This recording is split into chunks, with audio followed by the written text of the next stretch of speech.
Okay, omulabi omulungi ali ku cookie promotion tukwanirizo na korale na Joseph Dokubanga olaba eranga wano it's your only source of trusted information when it comes to entertainment updates, and of course that tuna agenda wala aneyongera okutegeeza nti nyigaako kaddaako so that anytime we take an update osokubanga omanya kyekigenda maaso erogene maaso o subscribing mpola mpola eranga okutusaako bagenda kongola olunaku lwaleero nze Guts eranga olunaku lwaleero ndi delighted okubanga ndina omukyala agambibwa okubanga yegulira Range Rover ku birthday.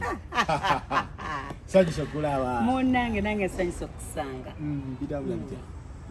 Birungi kigamba gitya. Tuli wano. Twali eyo actually. Oyina kyoyogedde kinsanyudde kisoose. Tyagambibwa okuba yegulira Range Rover ku birthday. Kiri perfect. Kirungi nnyo. Omanyi njagala nnyo omuntu atagamba nti abamuwadde yegulidde. Gwe ng'omukyalo okwegulira ekintu. Chiba chakaye kati awo kitegeza Range Rover go wagigula nojetiranga ogambye agambibwa okitegera kyenandi agadde singa nze najegulira kyali badde kinkolera kinene nnyo okugamba nti bannange negulidde emmotoka kati baji kugula kuba agomu kubugalaga nti bajisikadde dda mu bombi ebyaddala naye gwe togiraba tunule togiraba njiraba kati edda egenda kudaidi ate ekyo si kyekikulu ekikulu kya byonna nti tuli balamu ffenna weetuli ekyo si kikulu obo small issue okubanga ofuna Range Rover abantu bagifuna dda bazifuna dda bazivuga dda balizivuga so ekyo si issue si kinene. Okay, tusanyusa okulabako mama Ameria wa nange nsanyusa okusanga era nzikirizawo wennyini soke I welcome you back okuva ejo mu jam session. Thank you bana, thank you wanyumiddwa wabaddeyo nanyumirwa nabaddeyo and waliwo moment abaddewo yakutateshoni yange jjo nga tuli mu kujaminga twakulabeko n'omukyala senga w'abayimbi and apparently senga w'abayimbi abadde ali mawulire ku nsonga z'Omukunja Atasera nengamba engeri kiki leero nkufunye ogera tuyambako okutanyeza ensonga okusookera ddala ali mu mbeera akiye ani musenga wa ali Namakula. Okay, awo nsonga zitambula mawulire nti yavaayo n'abako omuvubuka omu gwe yaloga Omukunja Atasera in court nti yaloga omwana wa Bendi nsonga ezigambibwa nti Mukunja ali amubanja ssente ezaki zirage Mukunja agamba Halima yagana okulirizinga ssente ng'agenza okwewula ate nga yali asevinga mu kibiina mami Halima ina bank ano bali affiliated ku kibiina ekimu Halima kya federation si federation kati ekyo sibimanyi kubanga sigali badde federation yawo nali badde mbimanyi naye banga sibya federation sibimanyi wakale kyenyiza okwongera ku nsonga eyo nti sirabawo nkwatagana ya mami Halima na Mukunja nti kati mami Halima okufuna obudde nti aloge Mukunja sirowooza nti ne Mukunja ayinza okukirowoozaako nti omuntu bw'ati andoga tebikwatagana baaliko ab'omukwano tebaliko bamukwano naye twalabako vidiyo nga Mukunja awamba emmotoka ya mama Halima ku nsonga ezikusibwa ezo nga zingambye nti agamba nti yagaana okulirizinga sinza ayagala okwewula kati abantu bagamba eyo kwava akabasa sijja biyingiramu nnyo kubanga nze nga Ameria sikiririza mu ddogo kubanga kyensinga okumanya nti eddogo teririiyo kubanga singa gyeriri bingi nnyo bye mututwagaliza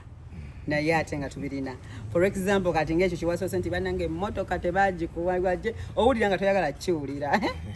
mulina ekintu kye mwayogerako nebuga kiba ali Canada ataliiyo n'abeerayo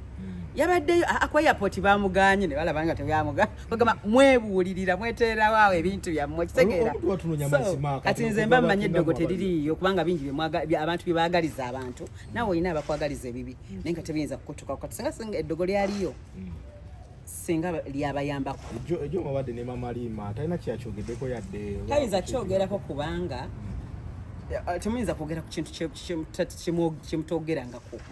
tekirina bwe kijjira kati nze teriyo omuntu ayinza kuddawo nadiscussinga nange about ddogo nti ddogo kubanga nze mmanyi naye okumanya nze omuntu wambuuza ati Ameria baali bakuluzeeko sobola omugamba tebandogangako kubanga nze sirabangawo sayini endaga nti bandoze nti omuntu yenna afuna obuzibu mu life ye nti Mukama teyakitonda nti life egenda kubeera smooth all the time okitegeera so ofunamu ebeera kiko kakati woba ow'omutima omunafu ng'ogamba bandoze naye woba ow'omutima era osaba n'ogamba nti mukama katonda afunyemu okusoomozebwa kuba bakwita kusoomozebwa buli muntu yenna mubulamu afunamu okusoomozebwa kitegeera naye bw'osoomozebwa saba gwe lwaki bw'osoomozebwa olowooza bakuloga gwe kati gw'onoobeera mu kusoomozebwa nange nenkubaamu noli ffenna bana aba batuloga nammwe musaasire abaloga buli muntu oba olina ensobizo nga ggwe nze kyensinga okumanya nti buli lwofuna okusoomozebwa oba olwofunamu obuzibuzibu wabeerawo ensobi awo gy'oba wakola anyway obulwadde tubasobola babukoleramu ensobi kubanga toyinza kugamba nti omuntu mulwadde nti yakola ensobi kikiva wa katonda kati ekyo kiyinza okukuyambamu ekyo gwe kennyini kwesabira ti mukama obulwadde bunnomye nnyo nsaba onsaasire omponye kubanga ffenna tulwala nakakati right now waliwo abali muki mu ddwaliro bonna babaloga ansa yongizeemu ansa basic abalabi abazeemu awo wennyini oyogeddeko ku nsonga ya Shiba. Shiba ali mu mbeera ki apparently kuba twamulawe yakasabirako amawulire kati Talina going silent. Munnanga ali bulungi nnyo ate neera oba omufollowing okiraba nti ali bulungi nnyo ali bulungi tagoyinganga ku silent yagoyinga ku silent aye kuva yamala okuzaala tolyako odi ezatambula agezaako okubanga ebya family musajja ate ebya family byebitya nze mpulira tolyako odi ezatambula bebi wamumanyi simumanyi bebi otomumanyi namakoma bula tomanyi gwe bebi wa Shiba nange namulaba wamulaba ani yamukulaga awulidde atwate ogamba nti agoyinga silent ensonga yange eriwe awo nga yakamala okuzaala nga actually yakatuuka ebweru waliwo odi ezatambula nga alaga nti alina family gyagala okwegattako already ng'akiraga nti omusajja alina mukazi n'abaana kati kasaba mala okubaawo n'asirika ebyo ebintu ebyo wali omanga woogamba nti abantu tebaagala birungi mu nsi kati ekyo kya Shiba kibatawaanya nnyo obwongo okitegeera kati olaba nga bw'oyogedde ku Range Rover yange owulira nga mweteekawo awo ebigambo bingi kati ekintu ekyoyo omwana bambi mulaba nga temukkiriza kale ne mugamba kale katuteekewo kino kale katugambe nti family agigira kino sigaba tetuba tetukkiriza naye bitusanga eno naffe twali tuli awo nga batadde audio ze tugamba ate feminist akoze atya munnange ebintu ebimu obirekanga kubanga bagamba sitaani atambula ng'ayiga ekyokulya okimanyi sitaani akola ki ng'ayiga ekyokulya abeera ati kati bagamba teyazaalira mu ddwaliro wakiwulirako wakiwulirako naye wakiwulira abali eyo teyazaalira mu ddwaliro teyabalaze nti nazaalira mu ddwaliro mwayogera ki bannange tujja kuswala waliwo abantu abatera okugamba nti tujja kuswala nze kyembadde nsaba bafanisi bange mwenna abali eyo abakwano baffe mwenna abali eyo ng'oyagala okukulaakulana n'okuba owakabi fanya kubikwatako wesoose naye kati kiriwo ekiti abamu abatwetera olumu mwatwetera okufa ku bitatukwatako tutya kati for example oze ku birthday ya Ameria oba olabya birthday ya Ameria ku social media bamuwadde emmotoka lwaki ogamba nti ye yagyegulidde si ye mubondi yagyeyazise oba oli mukufa ku bikwatako ngaze faniwo wajagala manye olwedde Ameria akugambye nti bampadde emmotoka gw'obadde oyagala ki kubanga waliwo abantu abamu abagamba naye waliwo abantu abamu abagamba oba ndi balabako babayita mboozi mukaki kuliko abaamya agavubuka ago kama kasasa omanyi saagala ntalo naye omwana naye nzaabu wendi basangako kuliko mbu Ameria tasaana mmotoka eyo Ameria tasaana Range Rover emmotoka esaana Shasha Brighton oba esaana mbu bawala weebati okitegeera ekintu ekyo wenakiwulira in fact bakimpeereza buweereza nenyongera okwebasa Katonda neŋŋamba kati omuntu owa wansi alaba sisaana naye ate Katonda ye alaba nkola ki nsaana kati ebintu ebimufa abalina eddiini buli lwe tuwulirayo ebintu twongerera ddala omusinza nti ababisaana ate tebabiina ate ffe abatabisaana tukola ki kati ninyo ogambye ebyo bivubuka bye badde oyogerako osobola bisindikira bakaki kuba kati guno mukutu gwaffe gutuuka buli wamu maybe osobola ab'emboozi mukati oba wawubakaki wano ku promotion waawo ndi mu bagamba ekisookera ddala beeyisa bubi okunjogerera ebigambo mbu sisaana nali nsaana ki nali mu motoka kijensaana oba nze munange mwantegekera kubonaabona nina kubonaabona forever ebbanga lyonna akyo nno ze ziba mpisa mbi naye engeri gye mutali wa Katonda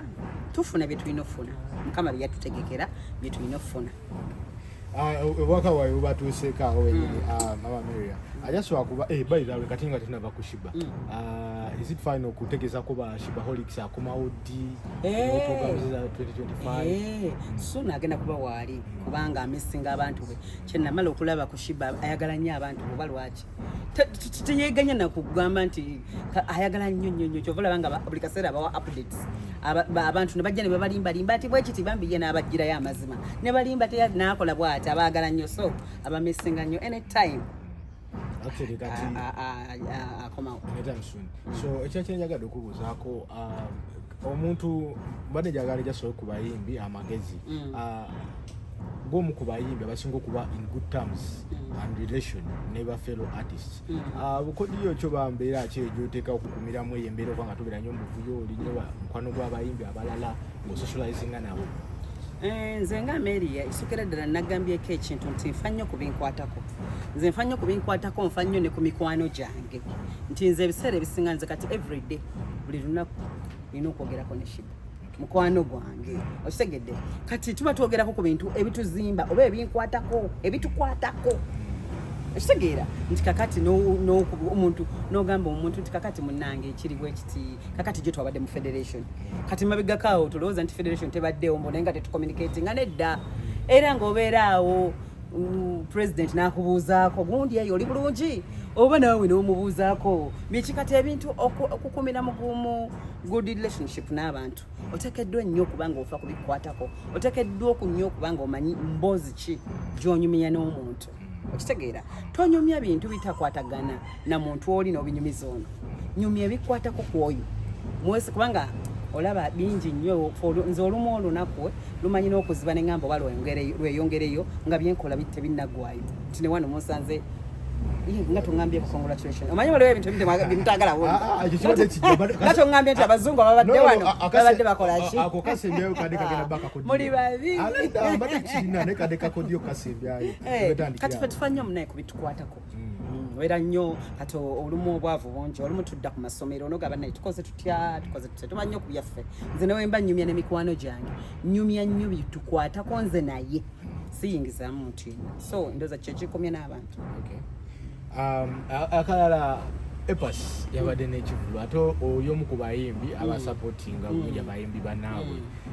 However Epas yavaayo ku kimu kye n'agamba abayimbi abagala nnyo naye abeetaaga mujje musasule sigenda kuyimba n'ofundikira nga tetwakulabyeko mu kivulu ekyo ate mwandabyeko tewalabikiddeko nga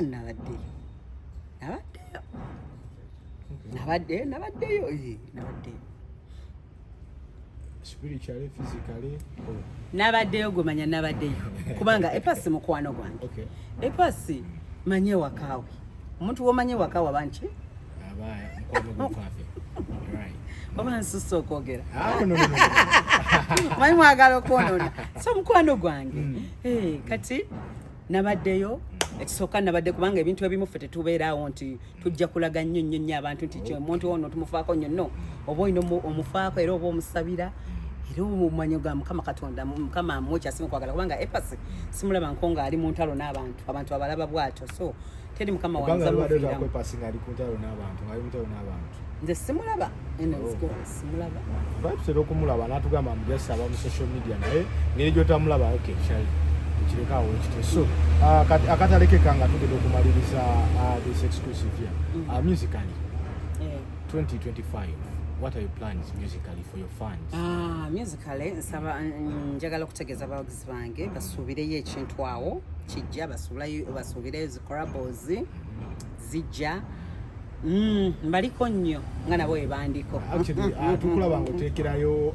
ngaka concert obalise nakyo kwatwala abayimbi kati baze batekawo concert njitya concert omanyi onyigira abantu kubanga obuzibu bw'abayimbi kye bantamira kuba boteeka concert ogenda oteeka concert ng'oli comfortable nayo kati gwe lwaki aba onyigira abantu gundi teyampostinze gundi simanya teyanyambyeko kati nze mbitya sagala nanyigira abantu njagala ntegeke nga wenet postinga anti kati njagala ntegeke listeners nga sigenda kuteeka muntu nti gundi teyazze munyigire gundi kinja mbere mwecho oba nfunye babiri oba nfunye bangi nnyo ng'oli teyampostinze naye abantu bamala okuteeka zisho ayi ne bajja ne bayombesa abantu gundi teyampagidde gundi teyazze nga gwe wamuwagira tu ate gawo gambe tusobanga tukusabira ndubaye nga tukusabira naye nze kyensaba buli muntu tegeka ekintu kyo ng'omanyi kikyo obuteteekamu omanyi buli lweweteekamu essuubi oba disappointed kitegeera kati nze sitera nnyo okweteekamu ssuubi nze kati for example nsobola okubeera ku birthday yange nze munnange wemba ne birthday yange expecting nga muntu genda kumpostinga I swear nze era siyinza kubeera ngamba gundi teyampostinze nyiize anti tetulina kye twateesa nti akuba ab'omukwano alina okumpostinga obuzibu bwe tulina ne lwaki mikwano gyaffe tugikyawa tubasuubiramu bingi fe tuba tulowooza buli kimu agenda kukikola kikikolera kati nkangeze birthday yange kiba ali busy oba mulwaddemu oba tasobodde nga munyiigira nti lwaki teyampostinze really era just okupostinga anti ze munnange waliwo ebintu ebinene ku bantu ate nga kunze bitono yensonga lwaki nze mpangala n'abantu bange okujjako abeereyo oyinza okunnumirwa n'atakola kino n'atagira kino naye nze munaye mba nemikwano gyange tetubaako we twateesa nti olina okukolera kino nti oli sita nange olina okufuula sita nti siina mmotoka olina ogjingulira nze nkola byange so musical 2025 ogenda tuteekawo kolabo tugenda funayo collabos n'abantu abakabi so tusulirako kati ndeka olaba mwonoona ndeka sisaba okulula mugende munyononere Ameria nga tumaliriza wandiyagadde okuwa abafaani bo ebisembayo naye okumanya oli mubi kyosanze wano nga tokyogerako nzijanagambe abaana bano babi soka olire nagambye tugenda kakolanga kakodiyo okitegeera kasooke tumaliriza abantu netudde ku good news okitegeera soka abafaani obugambo obuva empire ya Ameria bafanisi bange mwenna abali eyo mbagala nnyo mbagaliza omwaka omulungi omwaka omulungi ogw'essanyu mbagala nnyo bambi ekintu kyonna kyotafunye mwaka guli oba myaka giri nsaba mukama akikuwe mwaka gino toggwamu maanyi kubanga teri bazaalibwa n'ebyo byoyagala bonna kubeeramu na ssuubi making sure nti olina good circle kitegeeza ekola nnyo ku muntu omusuula oba ekola nnyo ku muntu omukola ki omwambusa ekola nnyo okuteeka omuntu mu depression tugere mu maaso ekintu ekirina kati maze katudda wali kati maze kiwedde abafaana bajeko emikono maze bafaani bajeko emikono kati wano katalekeka okasembyayo kabadde kakodonga nagambi otuyingira ntukusanze n'abazungu netugamba shiba alina byeyakusindikidde atanakoma wasiko batereza embeera lwaki era shiba andi kati yali eri mu America wetumanyi mu bakyalivo basigadde baku ground just ndi ambassador wa kampuni emu neno kinsanyusa kubanga thank you kubanga nange nkyewuunya tugamba mukama akola ebintu newewuunya ndi ambassador ya kampuni emu ekola Hollywood Smile Hollywood Smile Hollywood Smile okitegedde kidem Hollywood Smile yes smilinga bulungi yeza amannyo go bulungi ekola so abeeru abo boolabye nabo netukola nabo contract nemmanya salary yange gyenfuna omwezi netumaliriza bwe tutyo so apparently brand ambassador yes. Kongura thank you maybe osogamba abantu abandiyagadde okweyisa ko yo company ko services tekibayise bubi esiringe yali wali kuzibu kakati mikwano gyange mwenna abali eyo ng'oyagala Hollywood Smile bambi jangu mbuuzaako nze nga Ameria Nambala tusangibwa wano Kololo nga neera abakulu bano gye bansanze more details mugenda ziraba ku social media zange mugenda ziraba ngenda bannyonnyola buli kimu ekisookera ddala bw'ogendayo n'obagamba nti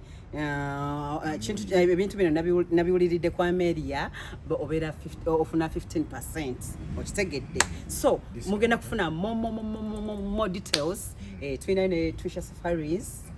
kugamba guno omwaka gwa kola refreshing maybe gatujja kunonyako nga tuli ku nsonga za safari nga cookie promotion kale tuyanza nnyo okwogera nange neyanza